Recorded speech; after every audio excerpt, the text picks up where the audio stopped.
Good morning. It's a beautiful morning outside this morning. I woke up at a reasonable time, so I've had some time to enjoy what sunshine there is, and it's beautiful and blue skies, really gorgeous colour light blue as we get in autumn. Here in Port Elliot, South Australia, I'm Boundy, psychic medium, bringing you the daily cards. Today we have the Kipper cards again because it's one of the days of the weekend. It's Sunday. So let's go across and enjoy the cards and see what they've got for us today. Here we go. Now, oh, that's still zoomed in. Whoops. That was meant to go down like that so we could see the whole lot. Here we go. There's the Kipper deck, the cover that is the Kipper deck that Sarah Marchetti has created, that beautiful artwork. There's our 3 cards, and that's the guidebook. And I'm going to be using that. So right now I'm going to zoom back into the cards so that we can see the 3 of them fairly closely. I'll just position that a little better and bring this out of the way. This, you can see it's the sunshine because of how, well, glary it seems to be on the cards. It sort of is. So central theme today, what we have is poverty. This is not looking like a very good set of cards, I can tell you. The central card is poverty. What we have in our home space is imprisonment. What we have in our workspace is thief. All looking like fairly negative cards. I haven't had a spread like this for yonks, and not that I've used the Kipper very often at all. I am going to read from the guidebook because I'm really not sure what the meanings are with these, and we are only going to look at what is positive from this. So they are cards, I feel, to bring us to an increased awareness. Okay, so let's just move that up a tiny bit so I can put my pointer there. We're looking at the poverty card as our general theme for the day. Now, card 37, poverty, you can see it looks like a chimney sweep, which I'm pretty sure it is. Now, this is a challenging card. I'm just going to read it as the guidebook suggests. Okay, so this is a challenging card.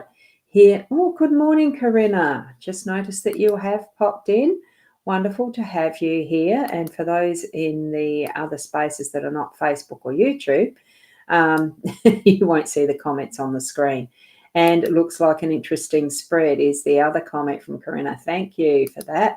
It does, doesn't it?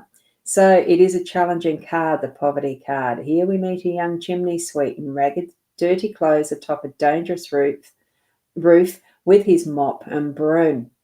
In 19th century Britain and Switzerland, abandoned or orphaned boys were purchased for the perilous labour of climbing up inside chimneys to clean out the flammable creosote, sometimes while they were actually on fire. It was essentially a short life of miserable child slavery, a far cry from the sheltered life of the privileged lady. Literally, it stands for grinding monetary circumstances, poverty, or a large monetary loss. Abstractly, it represents lack of control, a bad position, scarcity, both physical and emotional, as well as being down on your luck. So look for nearby positive cards. We haven't got any in this spread, so that's interesting, isn't it? Well, as far as what the definition of positive, negative is. So it is poverty, pure and simple. The boy won't be paid a living wage, just a few pennies, and the whole scene suggests danger and vulnerability. Children such as this led brutal lives which were often cut short. It also indicates, oops, didn't turn the page properly there. It's got a lot of meaning on this one, how they've written that up. Oh, goodness. It also indicates being unable to meet basic needs, so it refers to misery, especially in an uncaring and predatory environment. It's less promising that predicts deprivation and a lack of both material and emotional matters. In partnership terms, you may feel defenceless and unloved.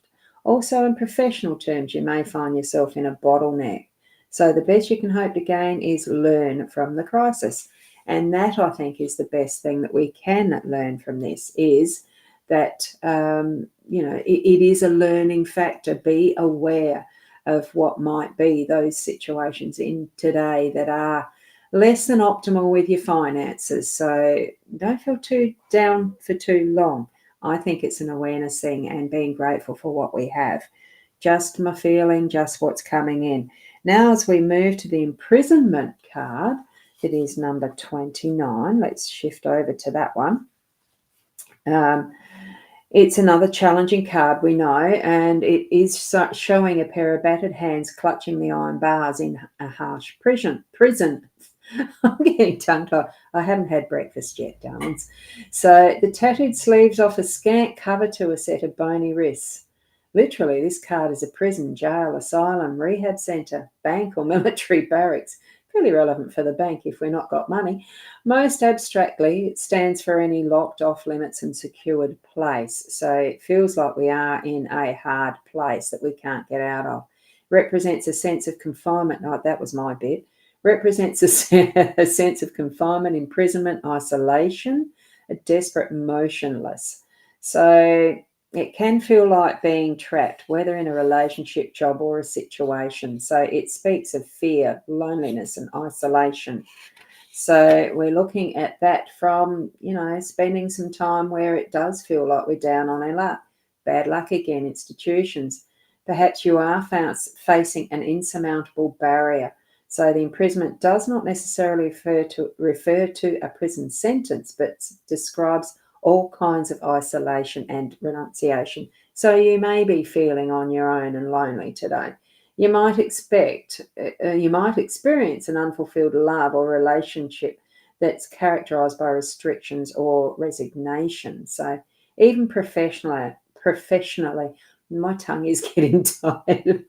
Even professionally, this card characterizes restraint that is forced.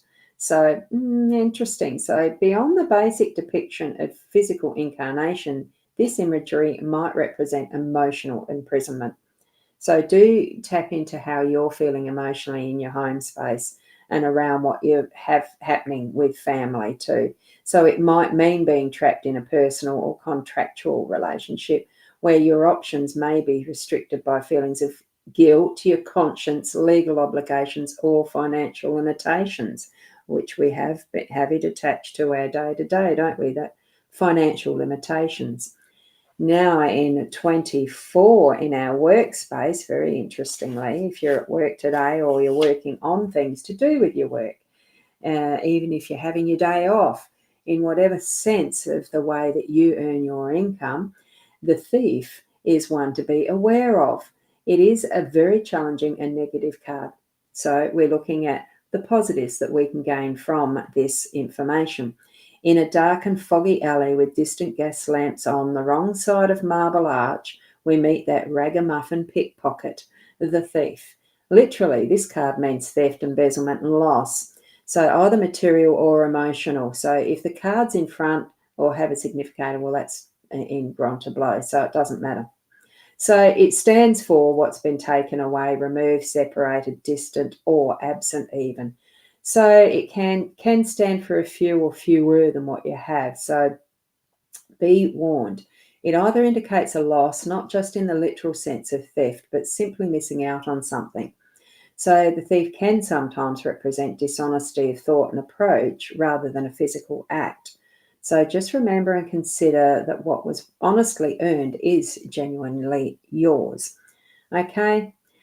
So represents the theft of any kind, be it money, goods, love, or friendship. If it's ahead of you, I don't feel it's ahead of us. It's just what we're dealing with today, because that is how I read the energies, is for the daily card reading. So I think there's going to be some feeling and sense of loss that you might be having around, something to do with how you're earning your income. So have an awareness, open your mind to those who are around you in your workspace or in the environment that you work in, the industry and the rest. See if you can keep your eyes open and have an awareness about, is it external to you or is it internal to you? Is this something that's going to be what you need to analyze around how you're bringing yourself into your workspace, and that level of understanding of what you're doing in your workspace? Are you stealing from, or are others stealing from, as far as the thief? and it can just be that loss of. We're feeling a very tight constraint here in the 3 cards. I'm suggesting that you move with that as the emotion, and I'm going to shift back to my face. I'm suggesting that you move with the emotions that you're feeling in this 3 cards of what seems like complete negativity and feeling constrained, tightened, out of your control, and whatever it is, just go with the flow, settle into it, experience it as our human emotion will and does, and allow it so that you can know that is what probably can be the worst, but it's with that inner mind sight of understanding that yes, sometimes these sort of situations and things happen, but we can move past that, and that we're going to grow stronger from that experience. Because if everything was flowers and roses and everything fantastic, we would not know what is the counterbalance to know that that's how we're feeling. So, life is about the ups and downs, and it looks like today may be one of those that will be very challenging. So bring it to your heart, allow your soul to sing through it even, do some humming over it, do some singing, some toning, some chanting, anything that's going to relieve you through your day that gives that sense of peace. And yes, we will move through this in whatever experience you have that may be challenging. And if you're really into that, being able to move instantly past each of those situations to see the glorious day that it is, and what it, for those around you, having that joy and fun and happiness, go for it, because it really does bring that pointed sense of adventure to everything even further. So, that's supposed to turn on instantly. Oh, it does, relevant to what's happening for you at the moment. Wonderful. That's great. Thank you for that, Corinna. I think that the cards do bring on a sense of relevance every time I bring them forward. I think there's always something that we can learn from the tools that we use. And there's definitely something that we can learn each and every time we're connecting with spirit now, that realm of connection that we have with our guides. Thank you so much for being here, and certainly continue being and doing the best that you can, because we do. We just don't understand or see that at times. Hope you have a lovely day. It's beautiful sunshine here. I hope it's wonderful wherever you are in the world, and I'll see you tomorrow. Namaste.